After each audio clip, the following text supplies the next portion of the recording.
எல்லாருக்கும் வணக்கம். இன்னைக்கு நாங்க வந்து KFETA தமிழ் யூடியூப் சேனல்ல வந்து இணைஞ்சிருக்கோம். என் பேர் சந்தேஷ். என்னோட நேம் வந்து நாராயணன்.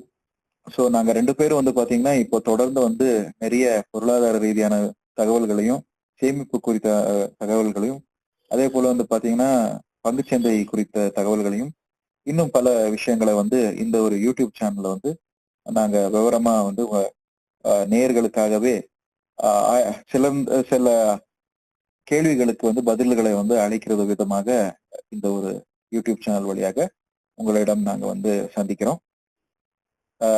நம்மளுக்கு நேரம் கிடைக்கும் போதெல்லாம் ஒவ்வொரு வீடியோவும் நம்ம அப்லோட் பண்ணுவோம். தயவு செஞ்சு நம்ம யூடியூப் சேனலான KFETA தமிழ் யூடியூப் சேனலை நீங்க சப்ஸ்கிரைப் பண்ணிக்கோங்க. பக்கத்துல இருக்கிற பெல் ஐக்கானை தட்டி விடுங்க. நோட்டிபிகேஷன் அப்பப்போ கிடைக்கும். அதுக்கு ஏற்றபடி நீங்க வந்து பாத்தீங்கன்னா நம்மளுடைய வீடியோஸ்ல வந்து சிறப்பான தகவல்களை வந்து நீங்க பெற்றுக்கொள்ளலாம். பேர் வந்து நீங்க ஒரு எமர்ஜென்சி ஃபண்ட் வந்து கிரியேட் பண்ணுங்க அப்படின்னு சொல்லும் போது அவங்களுக்கு எமர்ஜென்சி ஃபண்ட்னா என்னன்றது தெரியுது. ஆனா நான் அந்த எமர்ஜென்சி ஃபண்டை வந்து அப்படியே அமௌண்டா வச்சுக்க மாட்டேன். நான் வந்து ஒரு கோல்டா தான் வாங்கி வைப்பேன். கோல்டு தான் என்னோட எமர்ஜென்சி ஃபண்டு. நான் எப்பயுமே கையில காசு கிடைச்சது அப்படின்னா அந்த கோல்டா மாத்திடுவேன். கோல்டை மட்டும் தான் நான் கையில வச்சுக்குவேன் அப்படின்றாங்க. அமௌண்ட் இல்லாம வெறும் கோல்டை மட்டுமே கையில வச்சுக்கிறது ஒரு நல்ல விஷயம் சார். எனக்கு கேட்டீங்கன்னா அது கொஞ்சம் ரிஸ்கா தான் இருக்கும்னு நான் சொல்லுவேன். ஏன் அப்படின்னு பாத்தீங்கன்னா இப்போ வந்து கோல்டுக்கு திடீர்னு இப்போ ஹாஸ்பிட்டலைசேஷன் ஆயிருப்பாங்க யாரோ ஒருத்தருக்கு பணம் தேவைப்படுதுன்றப்போ நைட் ஒரு 10 மணி ஒரு 11 மணி இருக்கலாம், இல்லைன்னா விடிய காத்துல 2 மணி 3 மணி இருக்கலாம். யார்கிட்ட போய் நீங்க தக்கத்தை கொடுத்து அடமானம் வைக்க முடியும் அந்த டைம்? எந்த பேங்க் உங்களுக்கு கிடைக்கும்? அதே போல வந்து பாத்தீங்கன்னா நீங்க தனிப்பட்ட முறையில இந்த கோல்ட் ஸ்மித்னு சொல்லுவாங்க. அவங்க கிட்ட வந்து பாத்தீங்கன்னா நீங்க வந்து தங்கத்தை வந்து அடமானம் வைக்கலாம் அப்படின்னு சொல்லுவாங்க. அவங்க உங்களுக்கு தெரிஞ்சவங்களும் எத்தனை பேர் வந்து அந்த டைம்ல எந்திரிச்சு வந்து உங்களுக்காக ஹெல்ப் பண்ணுவாங்க? ஸோ இந்த ஒரு கேள்வி நம்ம கேட்கணும். அதே போல வந்து பாத்தீங்கன்னா சில நேரங்கள்ல கோல்டோடைய பிரைஸ் கூட இறங்கும். சில காரணங்களால அதோடைய விலை கீழே போகும். ஸோ நீங்க வந்து எக்ஸ்பெக்டடா அந்த டைம்ல உங்களுக்கு பணம் உங்களுக்கு தேவைப்படுதுன்றப்போ இந்த பணம் இந்த கோல்டு மூலமாக நீங்க எடுக்கணும் அப்படின்னு ஆசைப்படுறப்போ அந்த பிளெட்ஜ் பண்றப்போ அந்த வேல்யூ வந்து இறங்கிருக்கு அப்படின்றப்போ உங்களுக்கு கிடைக்கக்கூடிய பணமும் கம்மியா தான் கிடைக்கும் அப்படின்ற ஒரு விஷயம். அதுக்கப்புறம் வந்து பாத்தீங்கன்னா இந்த டிஜிட்டல் கோல்டுன்னு இருக்கு. இதுலயே பிசிக்கல் கோல்டு டிஜிட்டல் கோல்டுனா இருக்கு. ஸோ இந்த டிஜிட்டல் கோல்ட்லயும் வந்து பாத்தீங்கன்னா நிறைய கோல்டு ஆப் எல்லாம் இருக்கு. அதுலயும் வந்து பாத்தீங்கன்னா நிறைய இடங்கள்ல இந்த ஏமாற்றம் வந்து செய்யறாங்க. ஸ்ப்ரெட்னு இருக்கு. அதுல டிஜிட்டல் கோல்டு நீங்க பை பண்றீங்கன்னா ஸ்ப்ரெட்னு சொல்லி சார்ஜ் பண்றாங்க. ஒருவேளை நீங்க கோல்டு ETF மாதிரி நீங்க வாங்குறீங்கன்னா திடீர்னு ஓவர் நைட்ல உங்க ETF உடைய எக்ஸ்பென்ஸ் ரேஷியோ ஏத்துவாங்க. அதன் வழியாக வந்து பாத்தீங்கன்னா உங்களுடைய ரிட்டர்ன்ஸ்ல அது பாதிப்பு உண்டாகும். ஸோ இந்த கோல்டு வச்சுட்டு நீங்க அவசரத்துக்கு வந்து நீங்க வைக்கலாம் அப்படின்றது பெரும்பாலும் இப்போ வந்து பாத்தீங்கன்னா மக்கள் வந்து பொதுவாகவே இது பண்ணுவாங்க. லேடிஸ் வந்து அவங்களுடைய நகைகள் வந்து கடன் அடமானமா வச்சு எடுத்து கொடுக்குறவங்க தான் இருக்காங்க. இல்லைன்னு நம்ம சொல்ல முடியாது. ஆனா ஒரு கேஷ்ல இருக்கக்கூடிய அந்த லிக்விடிட்டி நம்ம என்ன சொல்றோம், அவசரத்துக்கு வந்து எப்பவுமே அவசரத்துக்கு வந்து கேஷ் கையில இருக்கணும், காசு இருக்கணும் கையில அப்படின்னு. ஸோ அந்த சூழ்நிலையில வந்து என்ன மைண்ட்ல ஓடுதுன்னு நம்ம சொல்ல முடியாது. திடீர்னு ஒரு எமர்ஜென்சி கேஸா இருக்கும். திடீர்னு எமர்ஜென்சிக்கு வந்து நம்மளுடைய இமோஷன்ஸ் வந்து அட்டாச் ஆயிருக்கும். நம்ம சொந்தத்துல பெத்தவங்களா இருக்கலாம், நம்மள வந்து பாத்துக்கிற தாத்தா பாட்டியா இருக்கலாம், யார் வேணுமா இருக்கலாம்.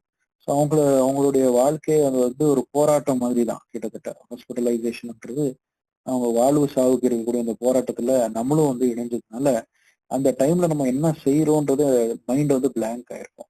அந்த டைம்ல வந்து உங்க கையில கேஷ் இல்லை, இந்த மாதிரியான ஒரு விஷயம் இருக்கு அப்படின்னா அது எப்படி நீங்க ரேஷனலா டெசிஷன் எடுக்க முடியும் அப்படின்ற ஒரு கேள்வி நீங்களே கேட்டுக்கணும்.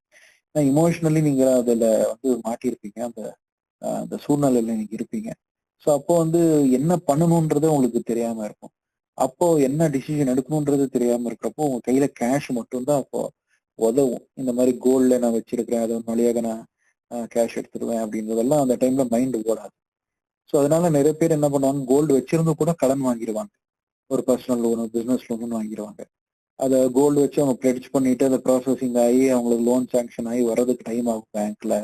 அல்லது வந்து பாத்தீங்கன்னா அவசரத்துக்கு சொந்தக்காரங்க கிட்ட வந்து காசு வாங்கியிருப்பாங்க. ஸோ இந்த மாதிரியான சில காரணங்களாகும். மற்றவங்க மேல டிபெண்ட் ஆகாம நான் வந்து இண்டிபெண்டா நான் இருக்கணும், என் செலவு எல்லாமே நான் என் கண்ட்ரோல்ல தான் இருக்கணும்ன்ற மனநிலையில இருக்கிறவங்க வந்து இந்த எமர்ஜென்சி ஃபண்டை யூஸ் பண்றப்போ உங்களுக்கு என்ன ஆகும்னா ஒரு ஸ்டெபிலிட்டி இருக்கும்.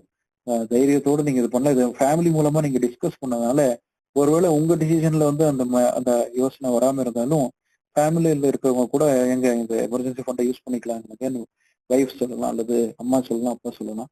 ஸோ அப்போ வந்து இந்த டிசிஷனை வந்து நீங்க எடுத்துக்கிறதுக்கு யூஸ்ஃபுல்லா இருக்கும் அப்படின்ற ஒரு விஷயம். அதனாலதான் எமர்ஜென்சி ஃபண்டை கேஷ்ல வச்சுக்கிறது தான் சேஃப்டி அப்படின்னு நான் சொல்றேன். Okay okay. இப்ப நீங்க அது குடும்பத்துல டிஸ்கஸ் பண்ணுங்க அப்படிங்கும் போது எனக்கு ஒரு கொஸ்டின் ஞாபகம் வந்தது. இப்போ பொதுவாவே வந்து ஒரு ரொம்ப மிடில் கிளாஸ்ல இருந்து நம்ம வரோம்னு வச்சுக்கோங்களேன், இல்லைன்னா ஒரு லோவர் மிடில் கிளாஸ்ல இருந்தோ இல்லை எப்படியோ ஒரு விஷயத்துல இருந்து நம்ம ஒரு முட்டி மோதி ஒரு மேல ஒரு பொசிஷனுக்கு வரோம், ஒரு நல்ல ஒரு சேலரியில இருக்கோம் அப்படிங்கும் போது ஒரு சேவிங்ஸ்ன்னு சொல்லி ஒண்ணு பண்ணி ஒரு அமௌண்ட் ஒரு லம்சம் சேர்க்கிறோம்னு வச்சுக்கோங்களேன். ஒரு ஒரு 1 lakh பெரிய விஷயம் அப்படின்ற ஒரு குடும்பத்துல ஒரு 1 lakh நம்ம சேர்த்துட்டோம் அப்படின்னா அவங்க என்ன பண்ணுவோம், ஒரு ஒரு சில குடும்பத்துல என்ன பண்றாங்க அப்படின்னா 1 lakh இருக்குல்ல, நம்ம வந்து ஒரு வீடு வாங்கி ஒரு இடம் மாதிரி ஒண்ணு வாங்குவோம் சின்னதா பின்னாடி, ஒரு அவுட்டர்ல இடம் வாங்குவோம். அப்படி இல்லைன்னா ஒரு வீட்டுக்கு ஏதாவது ஒரு திங்ஸ் வாங்குவோம், அது ஒரு ஃப்ரிட்ஜோ இல்ல ஒரு ஏசியோ இந்த மாதிரி ஏதாவது ஒண்ணு வாங்குவோம். அப்படின்ற மாதிரி ஒரு கன்செப்ஷன்ல ஒரு வாங்கும் சக்தி கன்சம்ஷன்ல கொண்டு வந்து விட்டுறாங்க. அது வந்து இந்த மாதிரி நடக்குது, ஒரு சில வீட்டுல அந்த மாதிரி எல்லாம் நடக்குது. அது மாதிரியான விஷயங்கள் வரும்போது நம்ம எப்படி அதை ஹேண்டில் பண்றாங்க? இப்போ என்னன்னு பாத்தீங்கன்னா அதுல முக்கியமான ஒரு விஷயம்னா ஒவ்வொருத்தருக்கும் ஒவ்வொரு சந்தர்ப்ப சூழ்நிலையால அவங்க வளர்ந்து வந்திருப்பாங்க. சில குடும்பத்துல வந்து பாத்தீங்கன்னா ரொம்ப இறுக்கமான ஒரு சூழ்நிலையில இருப்பாங்க.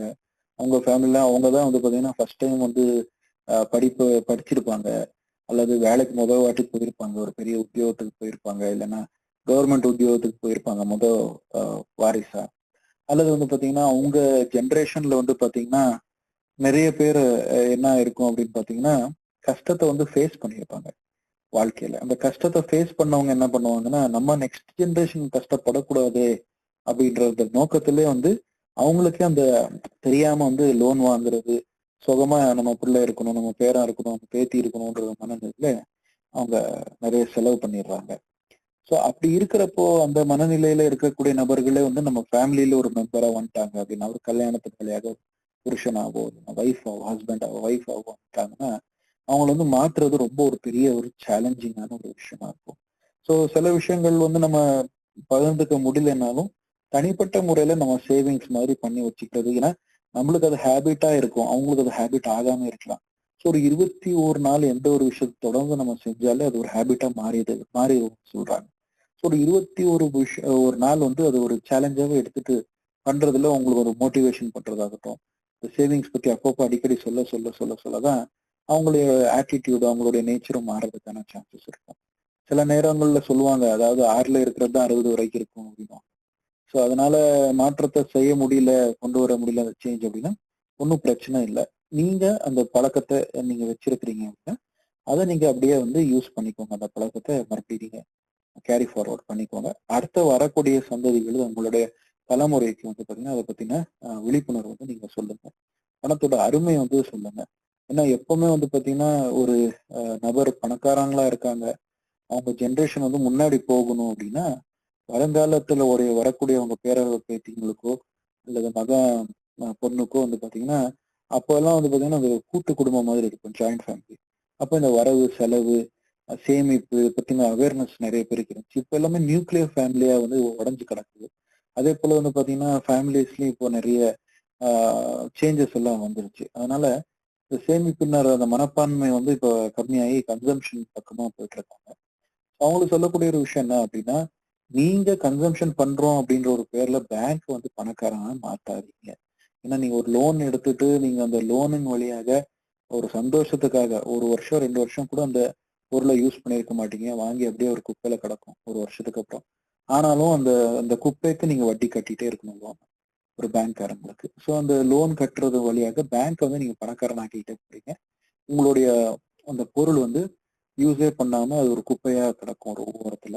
ஸோ அதன் வழியாக அதோடைய பெனிஃபிட் யாருக்குமே கிடைக்காம போயிடும் அப்படின்ற ஒரு விஷயம். அதனால நீட்ஸ் அண்ட் வாண்ட்ஸ் அப்படின்றத வந்து நீங்க தனியா வந்து பிரிச்சுக்கோங்க. எது முக்கியமா நம்மளுக்கு தேவை இருக்கு, இன்னொன்னு உண்மையாவே இது நம்மளுக்கு தேவையா அப்படின்ற ஒரு கேள்வி. எந்த ஒரு பொருள் வாங்கும்போது இந்த 2 டிசிஷன் அப்பப்போ நீங்க உங்க மனசுக்குள்ளேயே யோசிச்சுட்டு நீங்க முடிவு எடுக்கும் போது கண்டிப்பா அது தேவை இல்லை அப்படின்ற ஒரு மைண்ட் ஃபர்ஸ்ட் வந்துருச்சுன்னா அதை அவாய்ட் பண்ணிருங்க. இல்ல அவசியமா இது எனக்கு தேவை, என் வாழ்க்கைக்கு தேவை, இது இல்லைன்னா என்னால வாழவே முடியாது என்ற கட்டத்துலதான் அந்த டிசிஷனுக்கு வந்து நீங்க அக்செப்ட் பண்ணி வாங்கிக்கோங்க. இல்லைன்னா தேவையில்லாத பொருட்களை வந்து வாங்குறதுனால ஒரு பலனும் கிடையாது அப்படின்றது மறுபடியும் நீங்க இப்போ நீங்க அதை ஃபீல் பண்ண மாட்டீங்க. இந்த வாங்கின பிறகு நீங்க அந்த கடன் இஎம்ஐ மூலமா கட்டும்போது தான் அந்த ஃபீலிங்ஸ் தெரிய ஆரம்பிச்சிடும். சரி நேயர்களே, இந்த தகவல் எல்லாம் உங்களுக்கு பிடிச்சிருக்கும்னு நாங்க நம்புறோம், கருதுகிறோம். அதுக்கேற்ற மாதிரி வந்து பாத்தீங்கன்னா உங்களுக்கு சில கேள்விகள் ஏதாவது இருந்துச்சுன்னா கமெண்ட் வழியாக வந்து தயவு செய்து பேசவும், நம்மளுக்கு வந்து தகவல்களை வந்து நீங்க அனுப்பவும். உங்களுக்கு இந்த வீடியோ பிடிச்சிருந்தது அப்படின்னா சப்ஸ்கிரைப் பண்ணுங்க, லைக் பண்ணுங்க. வேற ஒருத்தவங்களுக்கும் இது யூஸ்ஃபுல்லா இருக்கும், அவங்களுக்கும் தெரியணும் அப்படின்னு நினைச்சீங்க அப்படின்னா அவங்களுக்கு ஷேர் பண்ணுங்க.